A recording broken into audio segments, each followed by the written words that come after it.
Good morning.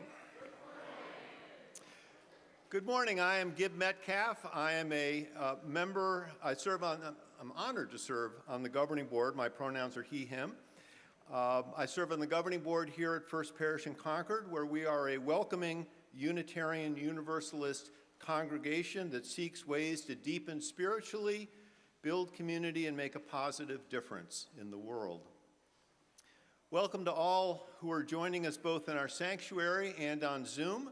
If you are visiting or new to the congregation and need assistance during the service, please chat with your online Zoom host or see one of our ushers at the rear of the sanctuary.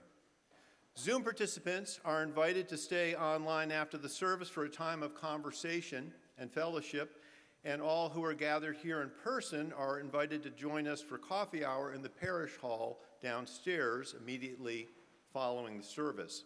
For those who prefer a quiet space to reflect on the themes of the service, you are invited to our worship sharing circle, which will be on Zoom and in the Brooks room down the stairs, or right out there, immediately following the service.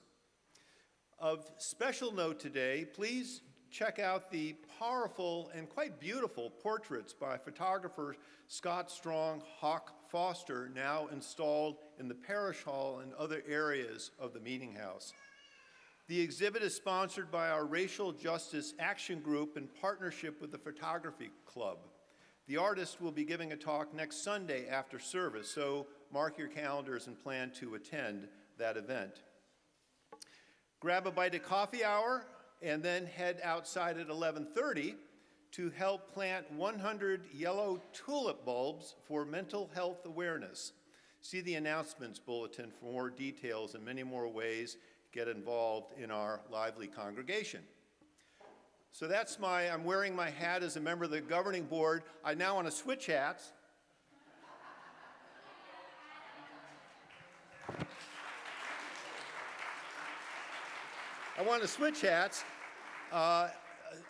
I was, along with Jen Izzo in the back, we were the co-chairs of our Tea Party themed auction this year. We had a wonderful evening last night. We had 120 people. We fed 120 people, packed the room. We had terrific Indian food from another crown colony of the British colonies. We had great energy. And we netted, after expenses, it's a moving target, but we're in the neighborhood of $30,000. So thank you all very much.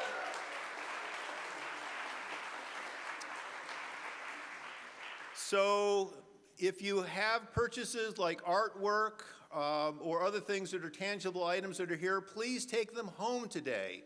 And if you don't know where they are or how to find them, or if you won them, I did send you an email, so check your emails, and you can talk to Jen or me after church at the table downstairs in the fellowship hall, where we will gladly take your money for the purchases that you took. We will accept cash, checks, credit cards, no tickets though, no tickets.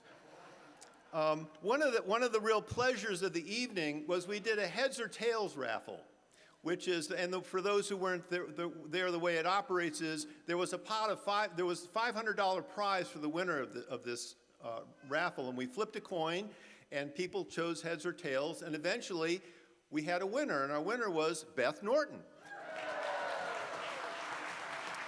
Now, I say this, I want to segue a little bit to say that right now the UU Urban Ministry, which has the meeting house in Roxbury that many of you have seen and we have supported for a number of years here, and Beth has been very active in. The UU Urban Ministry supports a number of programs in the Roxbury area, and right now they're running a gift card program, encouraging people to donate gift cards to help support families in the UU Urban Ministry community in Roxbury. And so Rebecca Winborn and Leslie Fisher, I think Leslie's here, will be circulating around in coffee hour to explain why the gift cards are needed. I think it's pretty clear with what's going on in Washington. The need is great. The gift cards are to help support families. And I mention this I mention this because Beth has donated her $500 as a gift card for that. So it's very moving. I'm moved by it, so thank you very much, Beth. That's so wonderful. So I want to thank Beth. I want to thank all the great volunteers, and I want to thank all of you who showed up and made last evening a great event. So thank you all. I am done.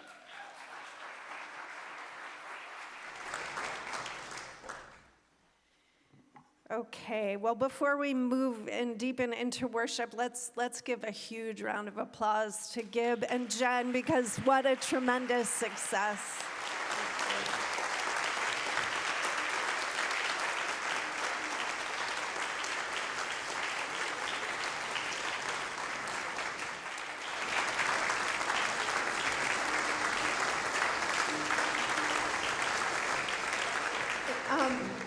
You know, Gib and Jen are both members of the governing board. I mean, they've got a big job of leadership here, and to step into chairing this event is really, really tremendous gift of love and spirit and generosity to this community. So thank you from my heart.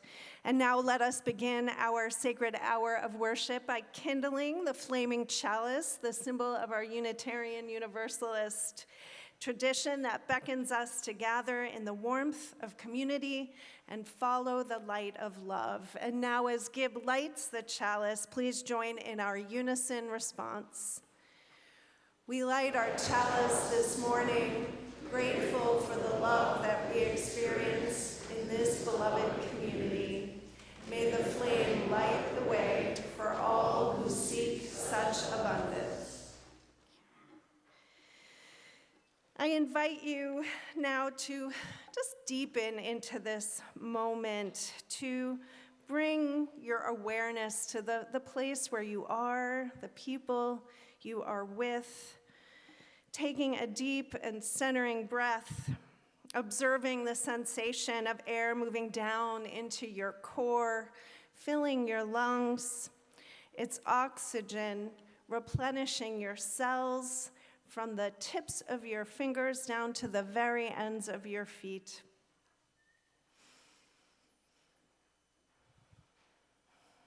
As we breathe together, let us be reminded of why we gather, with words from the Reverend Dr. David Breeden.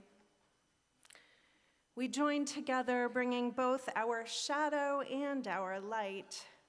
We join together, opening our minds and our hearts. We join together, embracing, celebrating, sharing the beauty of each, the beauty of self, the beauty of earth, the beauty of all.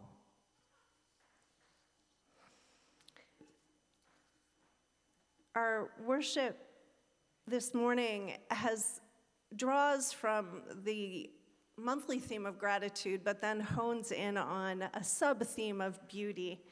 And so I want to pause here to express regret that we do not have our flowers with us this morning. We are so blessed here to have an amazing committee of volunteers who create just absolutely exquisite flower arrangements that really help us to deepen and to experience transcendence in this space by sharing their gifts of beauty and the gifts of the natural world with us.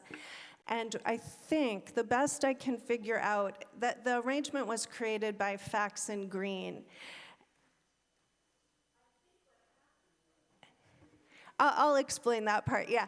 So the best I can figure out is that we had a memorial service here, and there were some other arrangements on either flanking our center arrangement, and the wonderful, amazing partners we have at D Funeral Home, I suspect, may have mistaken Faxon's extremely professional arrangement for one of the ones delivered for the family. So we thank you, Fax, and we know how much love and joy and beauty that you put into that ministry that we all value so very much. So we're going to create all kinds of other beauty this morning and know that the beauty you shared is being enjoyed elsewhere. So let us now bring together the beauty of our voices with our opening song. It's number 38, Morning Has Broken.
Good morning.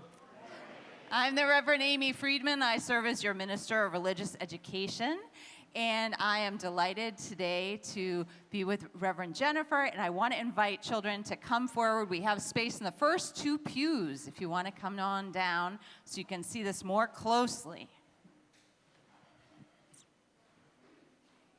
Come on down. It's good to see you. It's good to be here on the floor where I can be a little more up close and personal.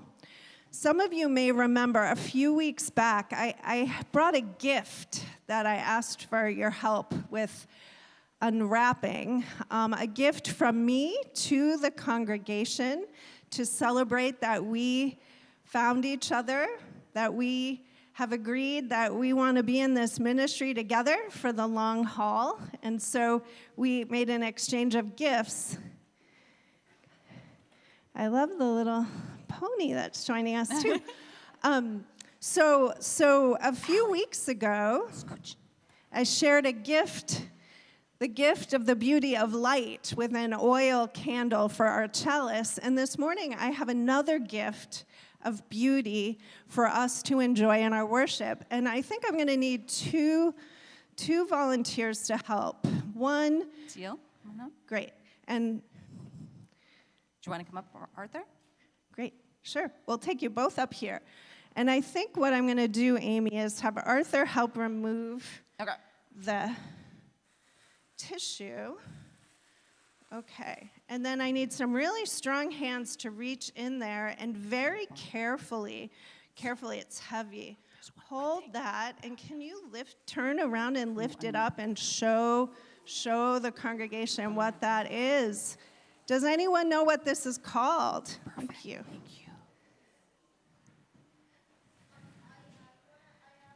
I'm going to take it. Hold on to it, okay? Yeah. I bet other people do. You can take your seats now, and thank you. Oh, and Arthur, also, you want to lift up the mallet, right? That goes with this. You can put that right here. Thank you. It's called Gone. a gong, right? So that is a singing bowl, a Himalayan singing bowl, and it makes a beautiful sound when you strike it or circle it with this mallet or gong. And this bowl comes from, it's a practice that's millennia old. We think that this singing bowl tradition originated in the Himalayas, in the region of India, Nepal, Tibet, and it has spread from there to neighboring countries and then all around the world, because sound, we know, not only is it beautiful, but the beauty of some sounds helps us to relieve our pain, the kind of emotional pain, but even sometimes physical pain. It can help us to find relaxation and calm when we're feeling a little bit too busy or stressed.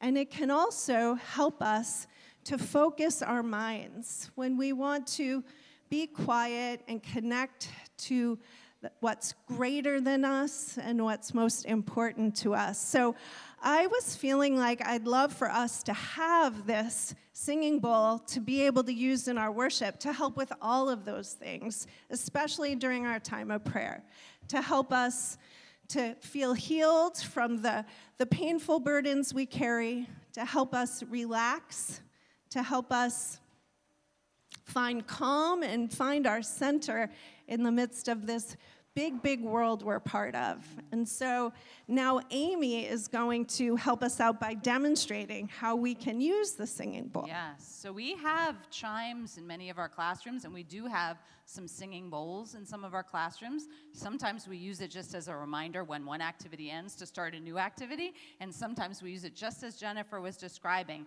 as a moment of meditation and centering. This one is beautiful. I can't wait to share it with you. Before, I was excited that Jennifer asked me to share it with you, and I found this book by Thich Nhat Hanh, which I love. Thich Nhat Hanh has died, but his wisdom lives on. He's taught mindfulness all over the world, and he writes in this book about this singing bowl, and that the instrument to start it is called the inviter. And I like that so much. I had not remembered it ever being called an inviter before. And I read a little bit about how to do this. So I'm going to just use the inviter to start the sound. And it's not going to be not a strong sound like that. I'm not going to go, Chaw. I'm going to just do a little bit of an invitation to the sound.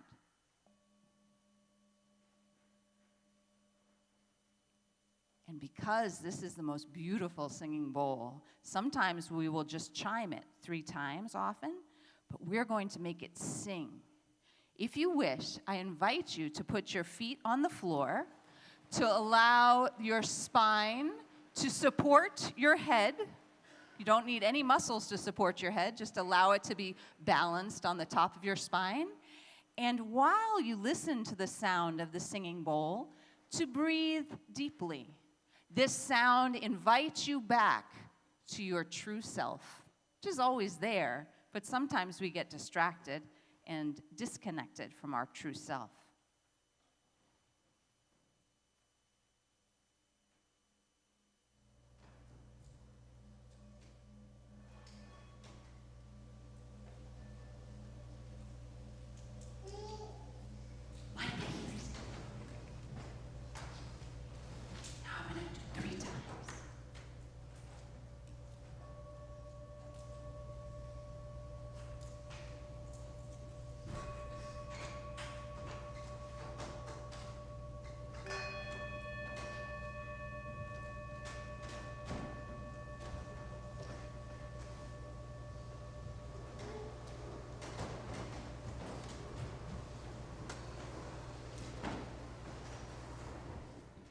Thank you, Jennifer, for giving us this beautiful gift.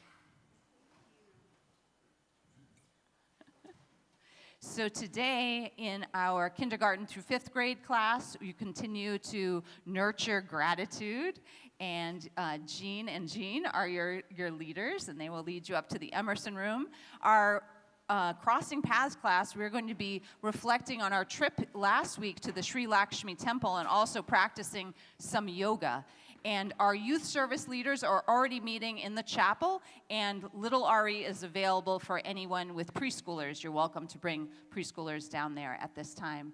Let us join together in song.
My name is Reverend Jenna Crawford. I use she, her pronouns, and I am your relatively new minister of congregational care here at First Parish. To start off our time of prayer and contemplation, will you take a few deep breaths with me together?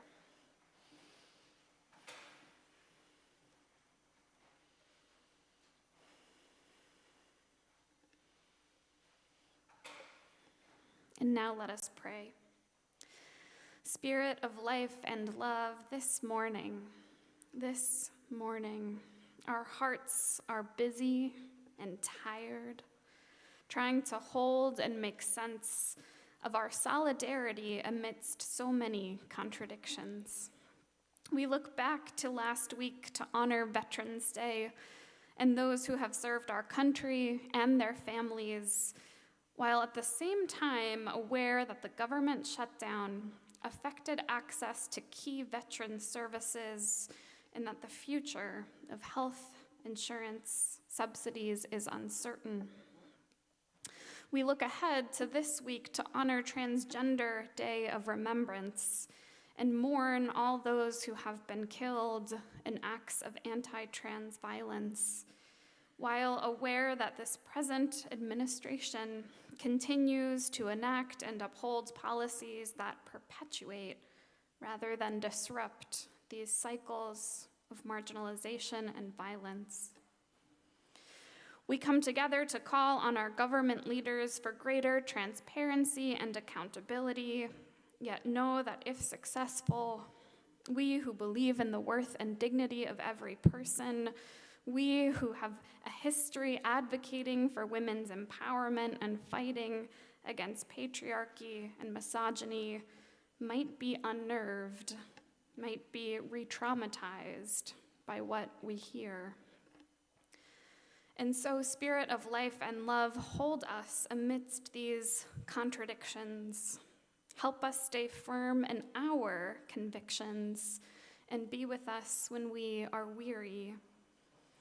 And join us as we send prayers to veterans and their families and all those still in active service, to transgender and gender nonconforming beloveds, doing everything we can to protect their inherent worth and dignity, to girls, women, and survivors of any gender of sexual abuse and trauma. We also send prayers this morning to the Philippines, to Ukraine, and to Sudan. As a community of faith and spirit, we also bear witness to each other's personal sorrows and prayers. So this morning, we hold in our hearts Barry Kopp, who is happy to be home after an unexpected seizure last Monday night, which sent him to Emerson Hospital. All tests indicate that he is in good shape, and he is thankful for his First Parish friends, particularly the choir, who have reached out with good wishes. And Kel Kelleher shares the sad news that his younger brother, Paul Kelleher, died early yesterday morning in North Carolina, with his wife by his side and his children nearby after a long struggle with progressive supranuclear palsy. We hold Kel, and we hold all who knew and loved Paul in our hearts this week. Reverend Jennifer and her husband Dave are happy to share that their daughter Carly is recovering comfortably at home after a scheduled appendectomy on Friday. They are grateful for all the care and support that this wonderful community has extended. And finally, Peter Norton shares that he is having surgery to repair a ruptured Achilles tendon this upcoming week. Both Peter and Beth appreciate healing prayers and hopes for the upcoming procedure. And for those that signed up for Peter's bird walk at last night's auction, Peter's doctor believes that by the spring, he will be ready to go walking and birding with all of you. This month at church, we reflect on the spiritual discipline of gratitude, and today in particular on beauty. So, spirit of life and love, great mystery holding us all. In this world where there are so many aches, so many cracks, and a new injustice born every single day, may our growing need to be able to channel our holy tears and our righteous anger never diminish our capacity for gratitude and for awe. As we make space in our hearts to confront that which is ugly in our society, may the space in our hearts to experience and notice what is good and beautiful also grow in kind. May we remember that joy and gratitude, both in their own ways, beget and sustain our sacred activism. What or who else is on your hearts this morning? What has been yet to be named? As you feel moved, you are invited to type these names, these places, and these prayers into the chat box if you are online, or share aloud quietly from the pews if you are here in the sanctuary.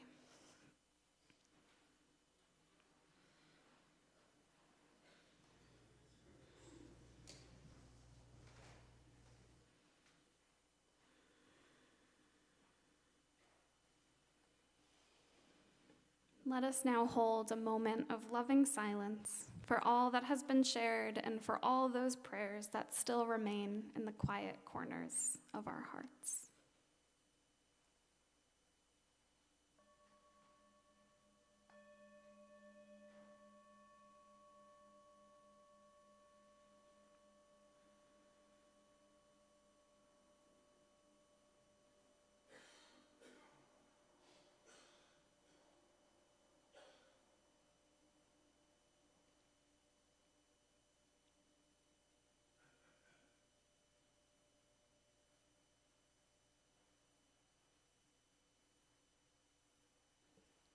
Amen.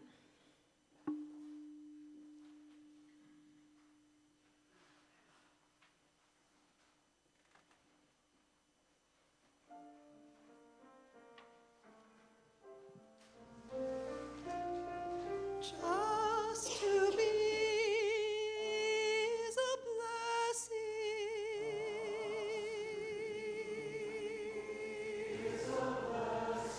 Just to live is holy.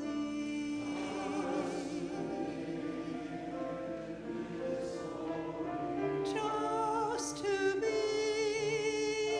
is a blessing.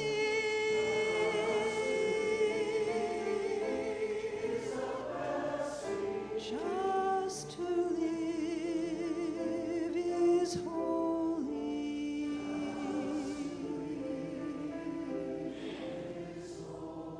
Just to live is holy.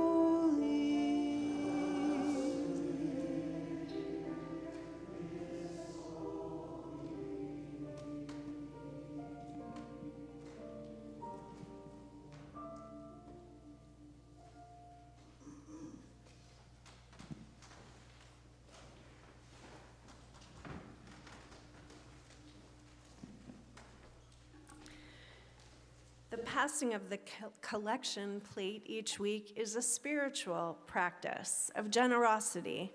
It's one of the tangible ways we live our values in the world, and our custom here is to share our plate with a community organization whose mission advances our values in the world. For the month of November, the beneficiary of our Share the Plate collection is Boston Area Gleaners.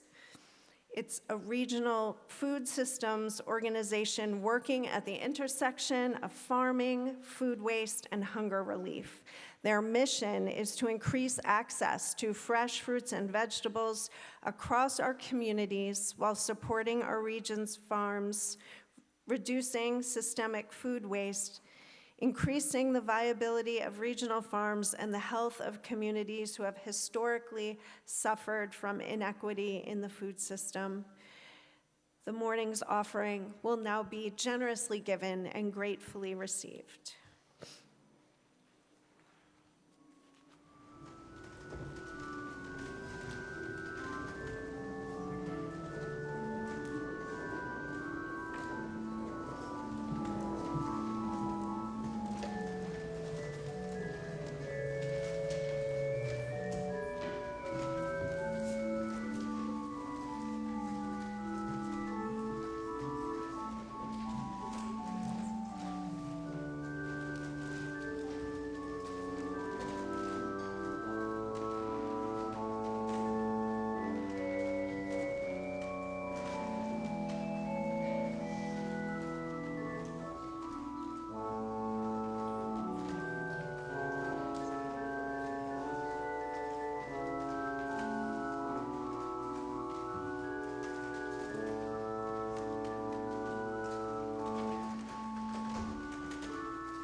I've got two readings to frame the sermon today, and I'm very delighted that Sophie Wadworth is here to read them for us.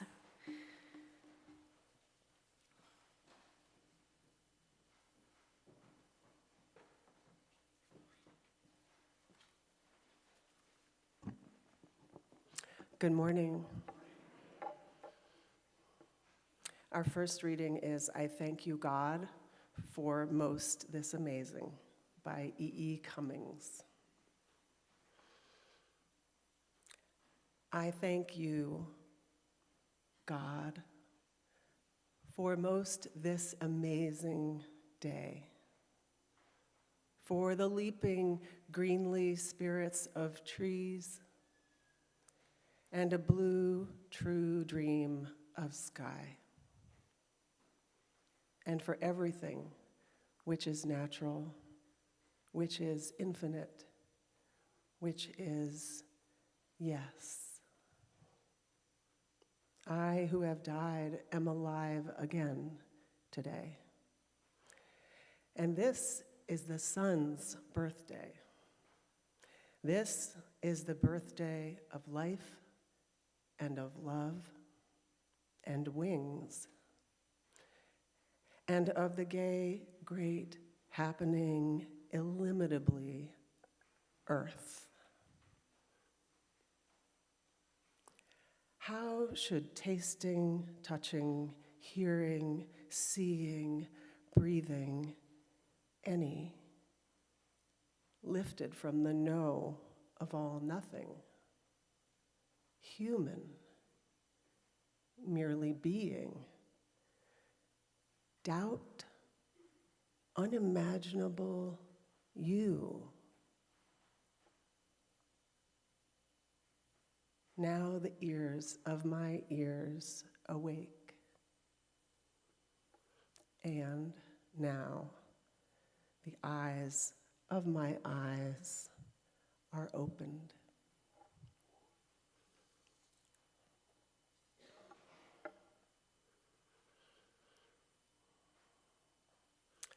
And now, from the closing statement of On the Origins of Species by Charles Darwin.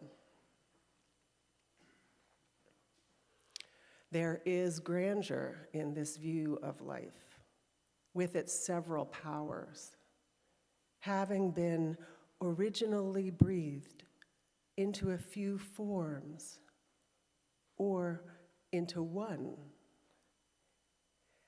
And that, whilst this planet has gone cycling on, according to the fixed law of gravity, from so simple a beginning, endless forms, most beautiful and most wonderful, have been and are being evolved.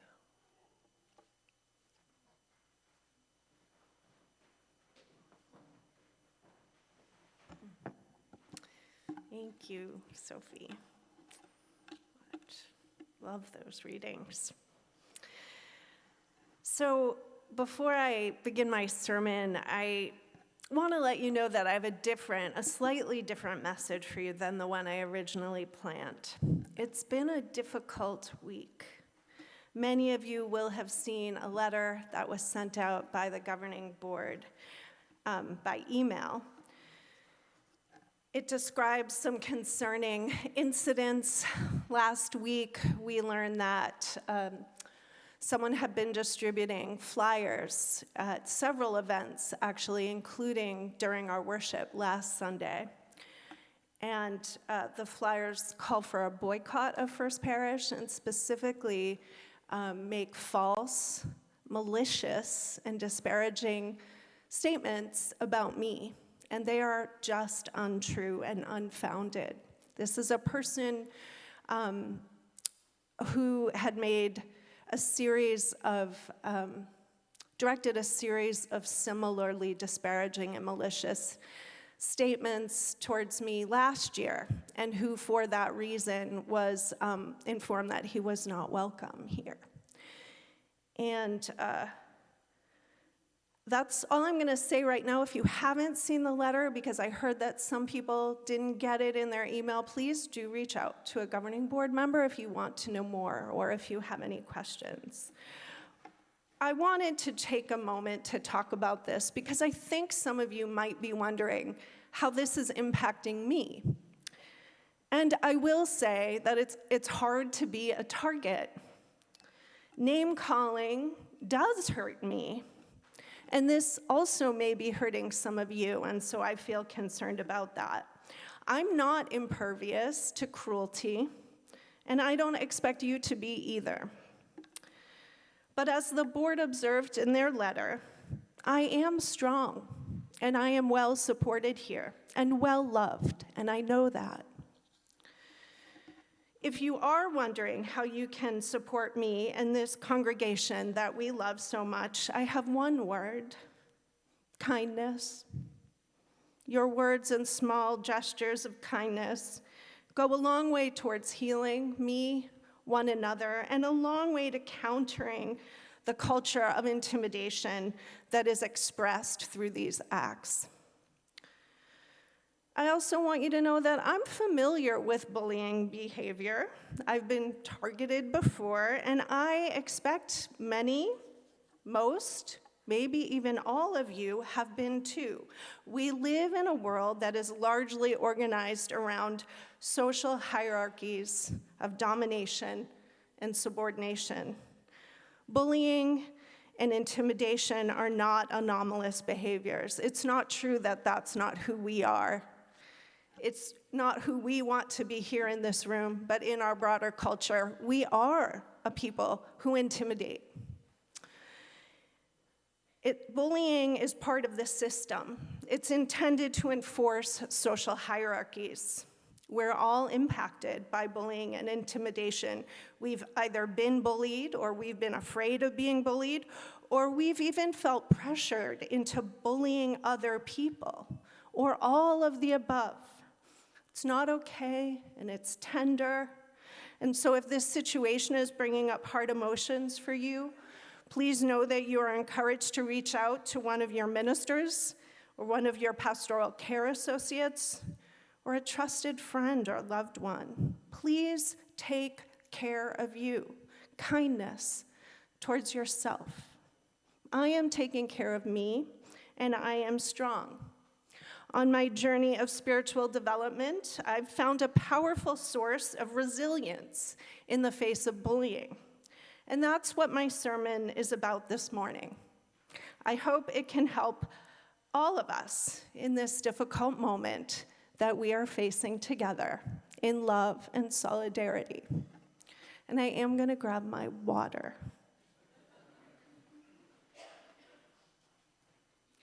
Because I am taking care of me.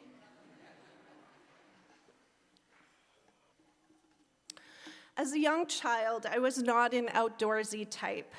My mother was always admonishing me to get outside, soak up some sunshine, and breathe the fresh air, to ride my bike or run around with other kids. I much preferred to curl up on the living room couch with a favorite book, or to watch cartoons on the small TV in our quiet den. Most of all, I loved to play for hours on end with my elaborately furnished dollhouse. Just me in the sunny bedroom I shared with my younger sister, Kate. Over the hardwood floors, my mom had laid a remnant of green carpet. It was velvety soft underfoot and the color of spring grass. My mom had papered the walls with a bold print of broad checkered leaves and cheerful ladybugs. Who needed the outdoors? I thought of myself as an inside kind of girl. The ears of my ears had not yet awakened, and the eyes of my eyes had not yet opened to the endless forms, most beautiful and most wonderful of the natural world. Back then, I didn't even think of the outdoors in terms of nature. I associated the world beyond our screen door with the social hierarchy of the neighborhood kids. The small street where I grew up in a suburb north of Boston was lined with mature maple trees. Its 20 or so houses were small but handsome, each one charming in its own way, and the home's inhabitants were middle-class white families from both professional and blue-collar backgrounds. In the 70s and 80s, when I was growing up, kids roamed freely through the neighborhood's backyards, waded in the small brook filled with crayfish, zoomed up and down the sidewalks on huffy bikes, and organized pickup games of wiffle ball played squarely in the middle of the road. Summer nights were for elaborate games of hide and seek under the cover of darkness.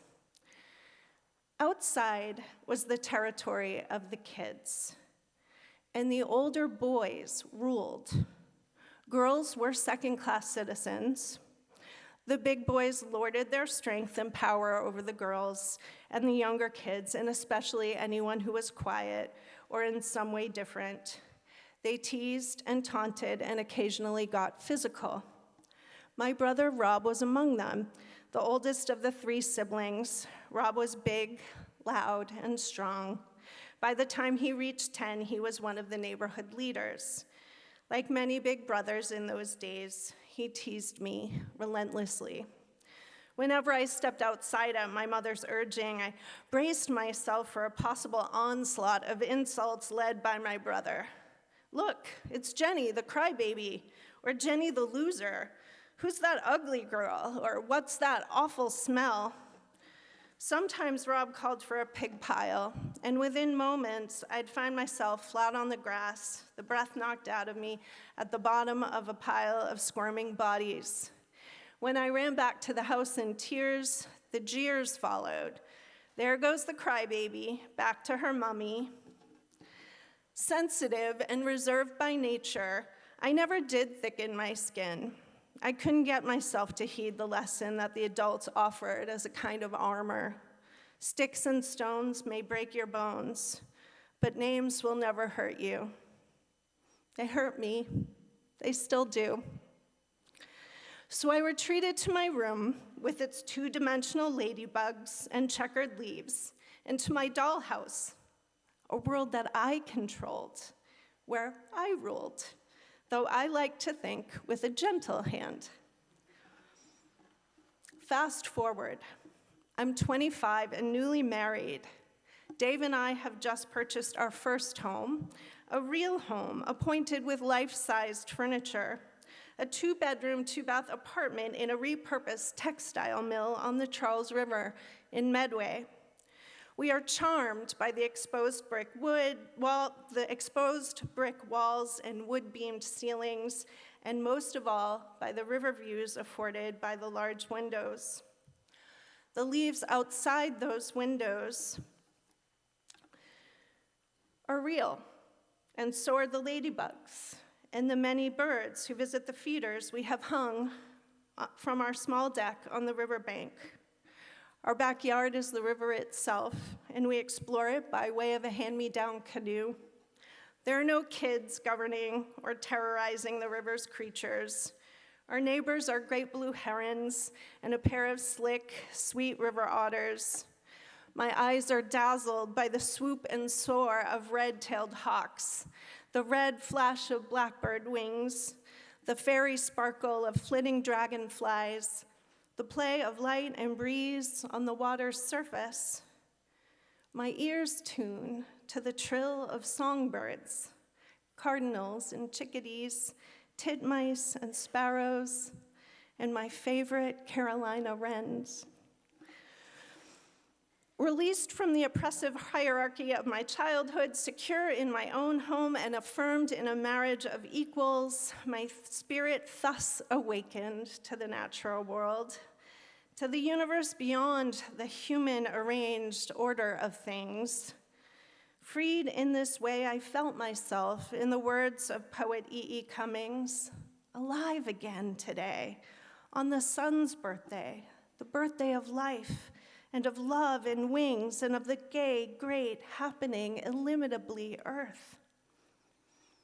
How had I failed to notice such glorious splendor, so many dazzling creatures and landscapes and sounds, I wondered.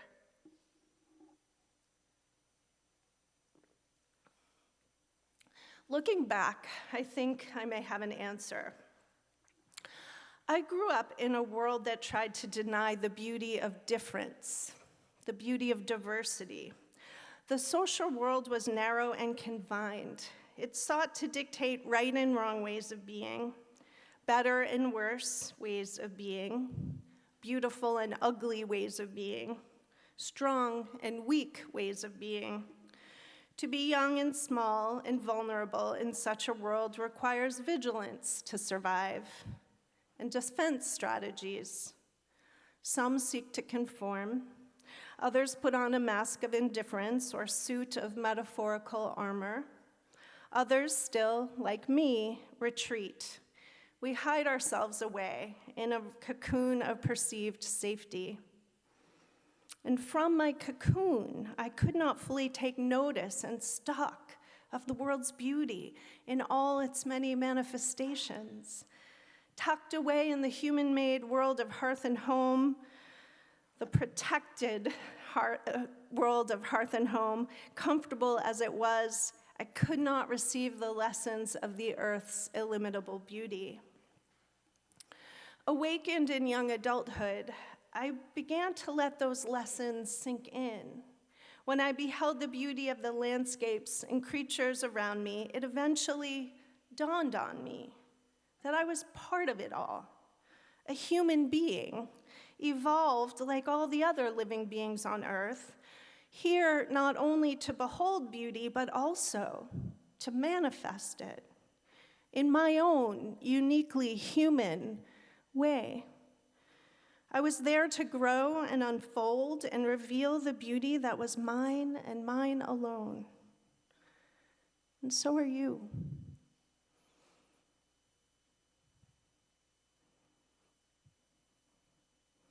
Let's return to my childhood neighborhood for a moment. As I got older and began to outgrow my dollhouse and neighborhood escapades, I spent more time in that quiet den. It wasn't so quiet because I always had the television set on, and it was now connected to cable box.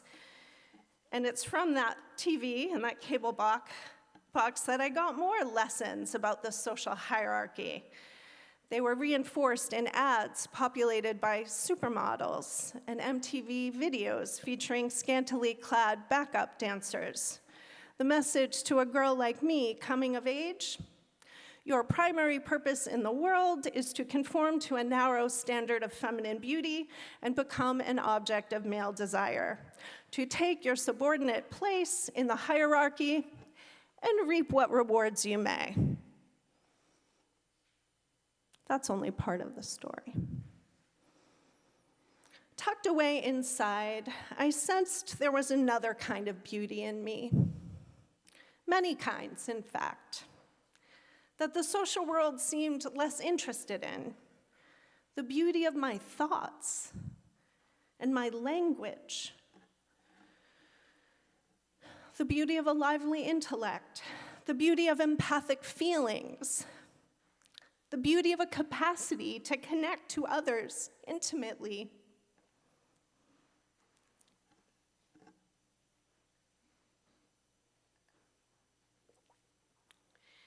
It's taken me a long time to name and claim my own authentic beauty. I think you can see it's still hard.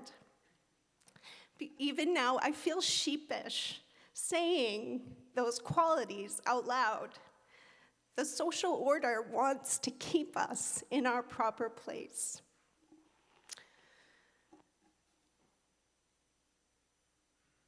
I think I'm in my proper place.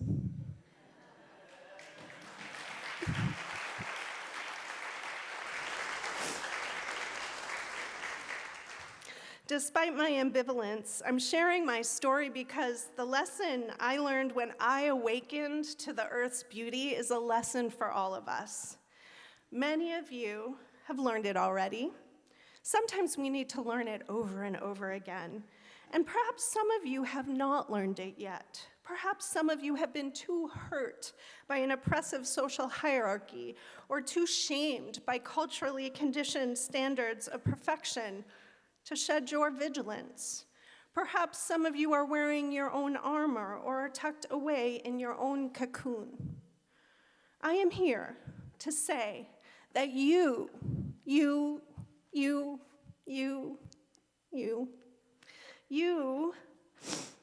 are a miraculous manifestation of the earth's illimitable beauty. You are here to unfold in your own beauty and to behold the beauty of your human kin and all life and all being with admiration and joy, with gratitude, with love, with awe. That's what we're all here for. The social hierarchy of my childhood neighborhood was but a microcosm of the prevailing culture of supremacy and domination in which we live.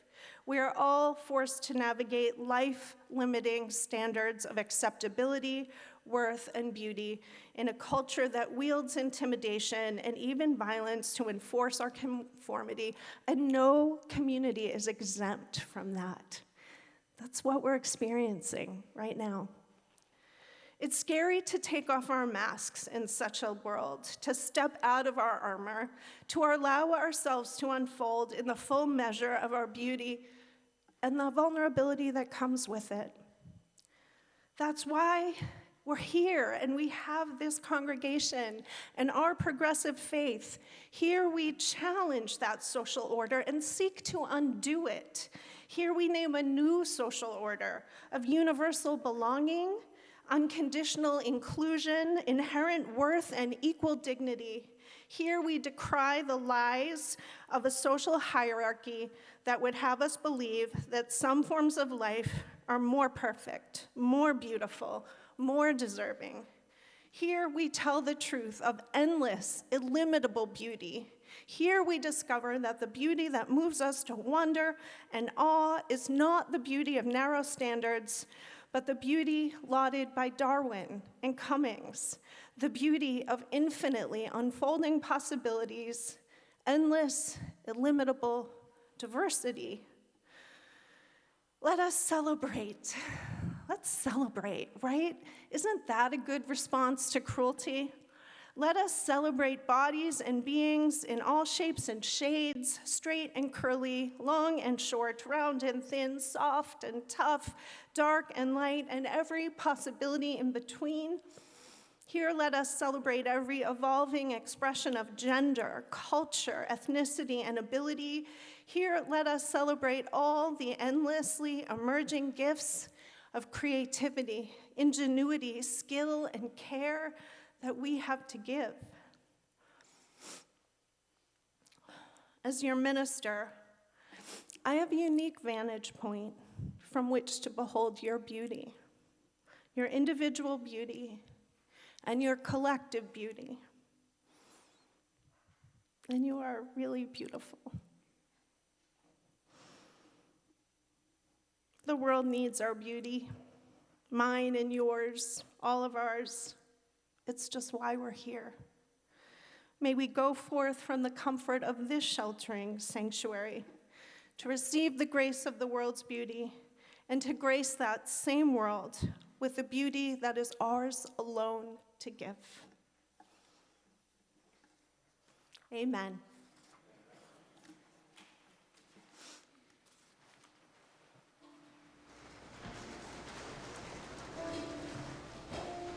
We're going to rise and embody your spirit. No, we're going to have an anthem first. More beauty.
I'll leave you with words from the writer Annie Dillard. You might call her a scholar of beauty. We are here to abet creation and to witness to it, to notice each other's beautiful face and complex nature, so that creation need not play to an empty house. Let us rise in body or spirit and join in our closing hymn, Seek Not Afar for Beauty.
Let us give and receive the benediction that is the tradition of this beloved congregation. Go out into the world in peace. Have courage. Hold on to what is good. Return to no person evil for evil. Strengthen the faint-hearted. Support the weak. Help the suffering. Honor all beings. Please be seated as the service concludes with our postlude.